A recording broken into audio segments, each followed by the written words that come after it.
जय माँ काली दोस्तों। आज मैं आपसे एक बहुत ही सीधा सवाल पूछना चाहती हूँ कि हम में से कितने लोग माँ काली का नाम पूरी श्रद्धा, पूरे ज्ञान और पूरे नियमों के साथ लेना शुरू करते हैं? ज़्यादातर नहीं। ज़्यादातर लोग माँ का नाम तब लेते हैं जब ज़िंदगी में कुछ ज़्यादा ही भारी भरकम घटने लगता है, हमारी ज़िंदगी कष्टों और दुखों से घिर जाती है। जब समझ में नहीं आता कि हम खुद को कैसे सँभालें या किससे अपने मन की बात कहें। बस ऐसे वक़्त में ही मान लीजिए कभी गाड़ी चलाते हुए, तो कभी रोते हुए, कभी रात में नींद ना आने पर मुँह से अपने आप निकल जाता है माँ। और बस यहीं से हमारी माँ काली का नाम शुरू होता है और उनका काम भी शुरू होता है। आपको याद होगा कि पिछले वीडियोस में मैंने ये बात की थी कि माँ काली का नाम जप हम कैसे ले सकते हैं, कैसे शुरुआत कर सकते हैं और नाम जप हमें क्यों करना चाहिए।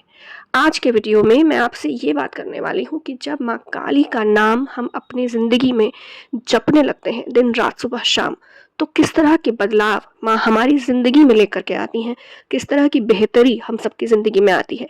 और हमेशा की तरह मैं आज की ये तमाम बातें अपनी ही ज़िंदगी के अनुभवों से बटोर कर आपके सामने लेकर के आई हूँ और हो सकता है कि मेरे इन अनुभवों के साथ आप भी खुद को कहीं ना कहीं जोड़ पाएँ, क्योंकि मैं भी आप ही की तरह बहुत बहुत आम इंसान हूँ।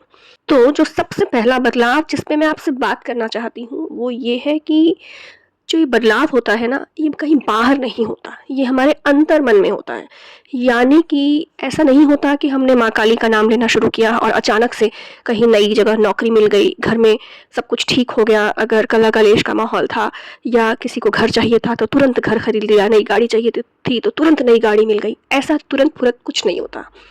बाहर की जगह जो बदलाव होता है वो अंदर होने लगता है। यानी कि सबसे पहले हम खुद से ही झूठ बोलना बंद कर देते हैं। हमें हर चीज़ें साफ-साफ दिखने लगती हैं। हमें पता चल जाता है कि हम कहाँ पे खुद को धोखा दे रहे थे और कौन-सी ऐसी जगह थी जहाँ हम डर की वजह से चुपचाप खड़े हुए थे।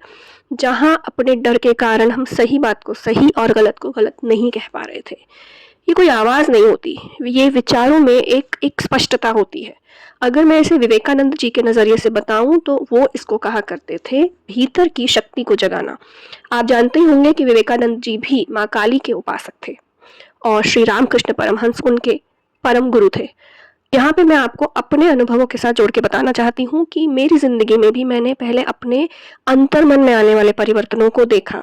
ऐसा नहीं था कि अचानक से मेरी नौकरी बदल गई या घर परिवार में कोई बहुत ज़्यादा सुख सुविधाएं बढ़ गई, ऐसा नहीं। लेकिन जो मेरे मन की जो स्पष्टता थी कि मुझे क्या चाहिए, कौन सी ऐसी बातें हैं जिनसे मुझे खुशी मिलती है, कौन सी ऐसी बातें हैं जिनसे मुझे परेशानी होती है, मैंने उनके बीच में अंतर करना शुरू कर दिया और मुझे पता लगने लगा कि मुझे क्या अच्छा लगता है। और मैंने अपने घर परिवार, अपने दोस्तों को भी धीरे-धीरे जो चीज़ें मुझे पसंद हैं वो बताना शुरू किया। और जब मैंने अपना ही साथ खुद देना शुरू किया, जब मैंने खुद अपने लिए खड़ा होना शुरू किया, फिर चाहे कोई वो एक छोटी-सी चीज़ खरीदने को लेकर ही कोई बात क्यों ना हो, तो मुझे अच्छा लगने लगा, क्योंकि तब मैंने खुद के लिए जीना शुरू किया। और ये बदलाव केवल और केवल माँ काली का नाम जपने के कारण मेरी ज़िंदगी में आया। एक और जो बदलाव ज़िंदगी में आता है जब माँ का नाम जब हम करते हैं और माँ हमारी ज़िंदगी में अपनी जगह बनाने लगती हैं, वो होता है कि भगवान से भक्ति करने का जो समय होता है ना, जो माँ की पूजा में बैठने का जो वक़्त होता है, वो अपने आप ही उसकी जगह बनने लगती है। एक समय आता है जब पहले हम पूजा को लेकर कोई प्लान नहीं बनाते थे, लेकिन अगर ऐसा हो जाए कि किसी एक दिन हम माँ के पूजा में नहीं बैठ पा रहे हैं, दिया नहीं जला पा रहे हैं या मान लीजिए उनका नाम भी नहीं ले पा रहे हैं, तो मन में एक बेचैनी सी रहती है। मेरे साथ ये अक्सर होता है। अब ऐसा लगता है मुझे कि बस मुझे कहीं न कहीं से वक़्त मिल जाए और मैं माँ का दिया जला पाऊँ, उनके सामने थोड़ी ही देर से ही, चाहे 5 मिनट से ही, केवल मैं और मेरी काली माँ हम एक-दूसरे के सामने बैठ पाएँ। मैं उन्हें अपने पूरे दिन की बातें बता पाऊँ, मेरे मन में क्या अच्छा है, किस चीज़ से मुझे घबराहट है, चिढ़, ईर्ष्या और दयालुता का जो भी भाव मेरे मन में है, मैं अपने मन की हर बात अपनी माँ से कहना पसंद करती हूँ। और जब मैं अपनी माँ को सब बता देती हूँ पूजा के समय में, तो अपने आप ही ये हल्कापन मुझे महसूस होता है। और अब वो हालात है कि मैं कोई भी फ़िल्म या कोई भी वेब सीरीज़ देखने से अच्छा समझती हूँ कि मैं अपनी पूजा करूँ, माँ के सामने दिया जलाऊँ और थोड़ी देर शांत मन से अपनी माँ से अपने मन की बात करूँ। और यही होता है मेरा सच्चा पूजा का समय। हो सकता है आपके साथ भी ऐसा हो रहा हो। अगर आपने नाम जप किया है तो ये सारे परिवर्तन हो सकता है आपकी ज़िंदगी में भी आ रहे हों, क्योंकि ये परिवर्तन हम खुद नहीं लाते, ये परिवर्तन लाती है माँ काली। माँ काली का नाम जप लेने पर जो एक और सुंदर परिवर्तन माँ हमारी ज़िंदगी में करती हैं, वो ये होता है कि माँ हमारे मन में जो कठिनाई या जो एक एक अंतर्द्वंद्व चल रहा होता है, उसका जब जवाब हमें चाहिए होता है, तो माँ खुद ही किसी न किसी परिस्थिति या किसी इंसान या किसी न किसी माध्यम से हमें हमारे सवाल का जवाब दे देती हैं। कभी किसी घटना के तौर पे दे देती हैं, कभी किसी के वाक्य में वो बात छिपी होती है, कभी किसी के मुँह से कहलवा देती हैं। आपको पता होगा कि रामकृष्ण परमहंस जो थे वो माँ काली के बहुत परम भक्त थे और वो भी यही कहा करते थे कि माँ तो हर समय हमसे बात कर रही है, बस समस्या ये है कि हम सुनते नहीं हैं। इसका मैं आपको एक उदाहरण देना चाहती हूँ। अभी कुछ दिनों पहले ही मेरे घर में एक ऐसी परिस्थिति हुई जिससे मैं बहुत परेशान थी, लेकिन कहीं न कहीं मैं खुद से सवाल पूछ रही थी कि मैं तो सबको कहती हूँ कि माँ में भरोसा रखो, तो अब जबकि मैं खुद परेशान हूँ तो मैं क्या करूँ? तो और मैं इतनी परेशान थी कि मैंने सोचा कि चलो घर से बाहर निकलते हैं। और जैसा कि अक्सर हम क्या करते हैं, घर से बाहर निकलते हैं, 1-2 दोस्त हमें मिलते हैं और हम चाहते हैं कि जो भी कड़वाहट हमारे मन में है हम उसे बाहर उड़ेल के रख दें दूसरे के सामने। लेकिन इसी कश्मकश में मैं थी कि क्या मैं उसी तरह से कड़वाहट को उड़ेलना चाहती हूँ जैसा कि मैं शायद पिछले कुछ सालों तक करती थी। लेकिन इस कश्मकश के साथ मैं अपने और 2 सहेलियों के साथ बैठ गई और उनसे बात करने लगी। और थोड़ी ही देर में क्या हुआ कि अभी वो कश्मकश मेरे दिमाग में चल ही रही थी कि मैं क्या बोलूँ, क्या ना करूँ। लेकिन सामने से जो मेरी एक दोस्त थी, उसने खुद ही परमात्मा की कृपा पे बात करना शुरू कर दिया। उसने अपने जीवन के कुछ ऐसे-ऐसे अनुभव बताने शुरू किए, जिससे हम जो दोस्त आपस में मिल के बैठे थे, हमारा जो आपस में मिलना था वो मन की कड़वाहटों पर नहीं टिक पाया, बल्कि वो परमात्मा के सत्संग में बदल गया। और धीरे-धीरे जो मेरे मन का बोझ था, जिसे लेकर मैं घर से बाहर निकली थी, वो अपने आप कम हो गया। और वहाँ से जब मैं वापस अपने घर आई तो मैंने एहसास किया कि माँ काली ने किस तरह से मेरा उस हालात में साथ दिया। उन्होंने मेरे मन की जो कड़वाहटें थीं, उनको सत्संग के द्वारा दूर कर दिया और मुझे एक अच्छा और उजला रास्ता दिखाया, जहाँ मेरी दोस्त ने मेरा मार्गदर्शन किया और हमने कहीं न कहीं तीनों ने बैठ के इतना सुंदर सत्संग किया और बहुत कुछ पाया तीनों ने उस सत्संग के माध्यम से। तो कहने का मतलब ये है कि हमें उत्तर मिल जाता है और माँ ने खुद ही मुझे किसी भी तरह के अपने भक्ति के मार्ग से भटकने से बचा लिया। और मैं इतनी प्रसन्न हुई क्योंकि जब मैंने उस वक़्त को टाल दिया, जब मेरा मन कड़वाहटों से भरा हुआ था और मैंने सत्संग को सुना, जो कि पहले से नियत नहीं था कि हम सत्संग करेंगे। लेकिन जब इतने सुंदर अनुभव अपने दोस्तों के मैंने सुने और फिर मैंने भी अपने अनुभव उनके साथ बाँटे, तो इतना सुंदर लगा और मुझे एहसास हो गया कि माँ काली का आशीर्वाद हर वक़्त मेरे साथ है और कहीं न कहीं बार-बार ये चाहती हैं कि मैं अपनी सोच, अपने विचारों और अपने शब्दों को केवल और केवल उनके गुणगान में लगाऊँ, और इसी बात को मैं आप सबको बताना भी चाहती थी। अब जो अगला संकेत जिस पे मैं बात करना चाहती हूँ, वो ये है कि आम लोग हैं तो बहुत सारी जो परिस्थितियाँ होती हैं उनमें गुस्सा आ जाता है हमें।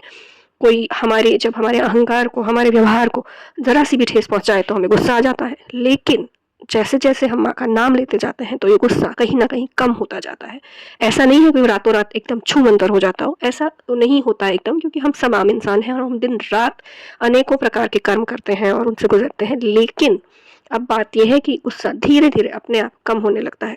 जैसा कि मैंने अभी आपको पिछला अपना उदाहरण भी दिया, तो उसमें भी कहीं न कहीं मैं इस चीज़ को की तुलना ही कर रही थी खुद से कि मुझे अब इस स्थिति में कैसा व्यवहार करना चाहिए। जो मैं दूसरों को बताती हूँ, तो मुझे खुद को भी वैसा ही व्यवहार करना चाहिए। और ये सोचते-सोचते ही मैं सत्संग में चली गई। तो जब हम अपने मन से ही इस तरह की बात करने लगते हैं तो और उस परिस्थिति से खुद को थोड़ा अलग करते हैं, तो हमारा जो गुस्सा है और जो हालात से और लोगों से जो शिकायतें हैं वो कम होने लगती हैं। और सीधे तौर पे मैं इसे माँ काली की कृपा मानती हूँ, क्योंकि ये मैंने अपनी ज़िंदगी में होते हुए देखा है कि वो लोग या वो हालात जिनसे मैं लगातार भागती थी, लेकिन चाह कर की भी मैं उनसे कभी दूर ही नहीं हो पाई। फिर धीरे-धीरे ये बदलाव आया कि मैंने अपने आप को उसी हालात में, उन्हीं लोगों के साथ संतुलित करके रहना सीख लिया, क्योंकि कहीं न कहीं मैंने अपने आप से दोस्ती कर ली, मैंने खुद को समझना शुरू किया। और फिर सब जो है केवल इसीलिए हो पाता है क्योंकि मुझे लगता है कि मेरी ज़िंदगी में माँ काली लगातार अपना आशीर्वाद मुझे दे रही हैं और मेरी सहायता कर रही हैं, और ये केवल तभी संभव है जब मैं उनका नाम जप कर रही हूँ। एक और संकेत जिसको मैंने खुद अपनी ज़िंदगी में समझा है और देखा है, वो ये है कि अब जो है मैंने कहीं न कहीं जो मेरे अंदर बुरी आदतें थी, हम सभी के अंदर ढेरों बुरी आदतें होती हैं और हो सकता है आपके अंदर भी हों। जैसे कि आज के समय में जो हमारे वक़्त को खाने वाला जो सबसे बड़ा राक्षस है, वो है हमारा मोबाइल फ़ोन या हमारा स्क्रीन टाइम। अगर आपके घर में बच्चे हैं, तो आप देखते हैं कि सबसे बड़ी शिकायत यही होती है कि बच्चे जो हैं पढ़ाई से ज़्यादा मोबाइल फ़ोन देखते हैं, लेकिन वो सीखते कहाँ से? वो हमसे ही सीखते हैं, क्योंकि हम भी कहीं न कहीं हमें पता ही नहीं चलता, एक बार फ़ोन को पकड़ा तो फ़ोन को देखने में ही हमारा आधा पौना घंटा, 1 घंटा कब-कब में गुज़र जाता है, हमें पता ही नहीं चलता। तो ये जो मोबाइल फ़ोन है, ये जब हम संतुलित होकर नहीं देखते, तो ये एक जीवन की बुराई बन जाता है, क्योंकि वो हमारे मानसिक स्थिति को ख़राब कर रहा है और उसका असर सीधे तौर पे हमारे जीवन पे पड़ता है, हमारे निजी जीवन पे या हमारे जो बाहर के लोगों के साथ जो रिश्ते-नाते होते हैं, उन पे और हमारी सेहत पे। तो मैंने ये देखा कि ये मेरे अंदर बहुत बुरी आदत थी फ़ोन देखने की बार-बार, है ना? और जब ये भी हम सब जानते हैं कि जब हम बच्चे थे और हमारे हाथ में मोबाइल फ़ोन नहीं थे, ज़िंदगी तो तब भी हमने अच्छे से गुज़ारी थी।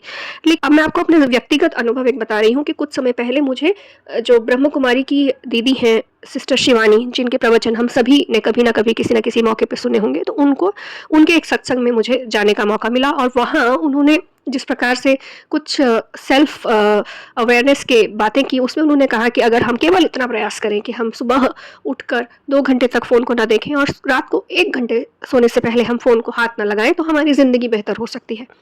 और आप यकीन जानिए कि मैं ये प्रयास जब से मैंने उनका सत्संग सुना है लगातार कर रही हूँ और कहीं न कहीं मुझे अच्छा लगता है और मुझे पता लग पा रहा है कि ना ही तो धरती फट रही है, ना ही आसमान गिर रहा है, अगर मैं इन 3 घंटों के लिए फ़ोन को छोड़ देती हूँ।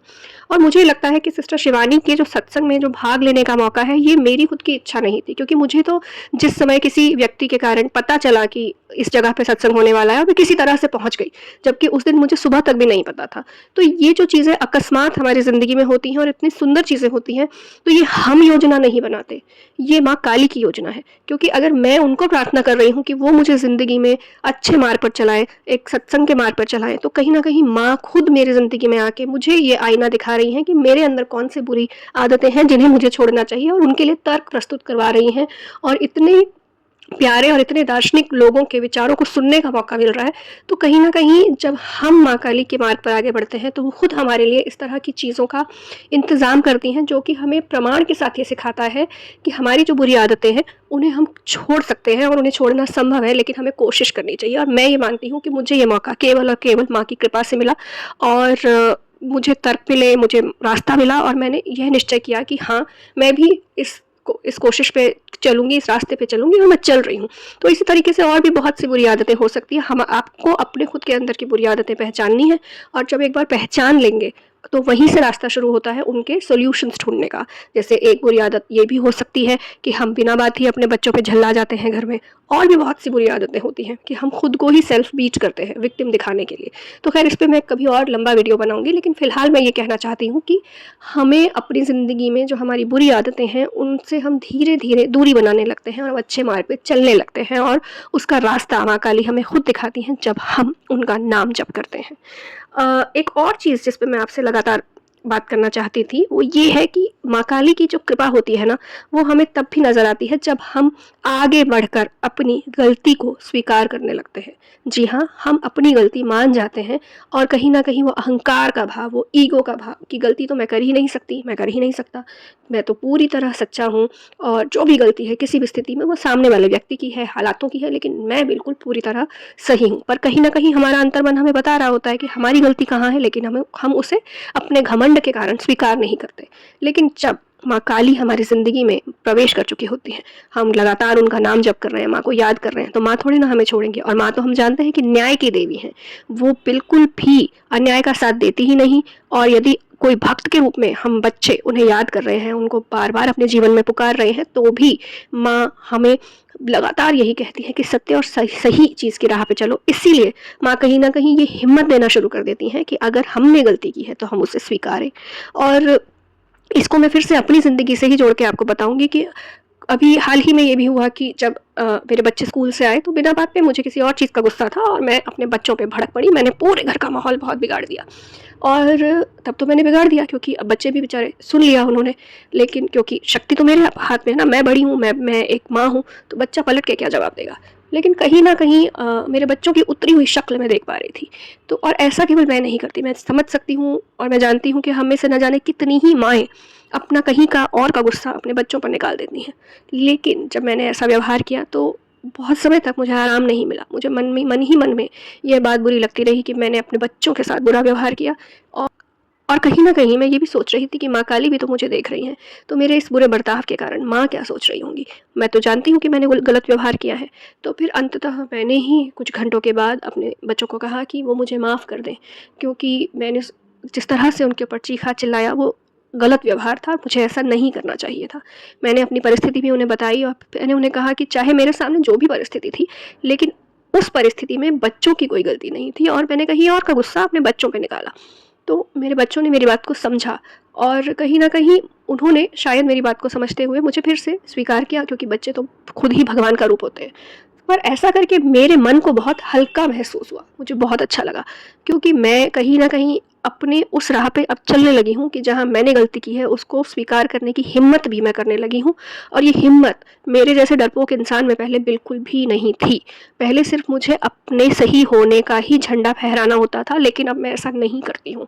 और अब मैं बहुत सारी परिस्थितियों में अगर मुझसे गलती हो जाती है तो मैं अपनी गलती को मानने की कोशिश करती हूँ। और यकीन जानिए, जब हम अपनी गलती मान लेते हैं ना, या मन में जो माँ का आशीर्वाद महसूस होता है ना, उसे शब्दों में नहीं बताया जा सकता, क्योंकि कहीं न कहीं हम अपने कर्मों में सुधार करते हैं। तो ये मैंने आपको कुछ उदाहरण दिए हैं कि जब हम अपने जीवन में माँ को लगातार याद करते हैं, उनके नाम का सिमरन करते हैं, उनका नाम जप करते हैं, तो माँ किस तरह से हमारे जीवन में स्वयं साक्षात रूप में हमारे छोटे से छोटे और बड़े से बड़े कामों में खुद ही हमेशा प्रस्तुत रहती हैं और वो हमेशा एक अच्छाई और सच्चाई का रास्ता हमें दिखाती हैं, जिससे कि हम लगातार उनकी भक्ति के राह पर चल सकें। तो दोस्तों, ये आज जो मैंने आपको अनुभव बताए, आप मुझे ज़रूर बताइएगा कि आपको ये अनुभव कैसे लगे, और कमेंट कीजिएगा और शेयर कीजिएगा मेरे वीडियो को, और लाइक ज़रूर कीजिएगा। और अगर आपने अभी तक मुझे सब्सक्राइब नहीं किया है तो कृपया मुझे सब्सक्राइब भी कीजिएगा। अगर आपने मुझे यहाँ तक सुना है आज, तो शायद आप भी इसी रास्ते पर चल रहे हैं, इसलिए मैं आप सभी से धन्यवाद कहना चाहती हूँ दिल से। माँ काली आपको भी जीवन में बहुत ही सुंदर अनुभव दें, ऐसे अनुभव दें जो ज़िंदगी में भक्ति के मार्ग पर बढ़ने के लिए आपके लिए बहुत बहुत ज़रूरी हो। इसी के साथ मैं आज के वीडियो की यहीं पर समाप्ति करती हूँ और माँ से प्रार्थना करती हूँ कि वो आपके जीवन में ढेरों खुशियाँ और आशीर्वाद आपको दें। जय माँ काली, ओम काली।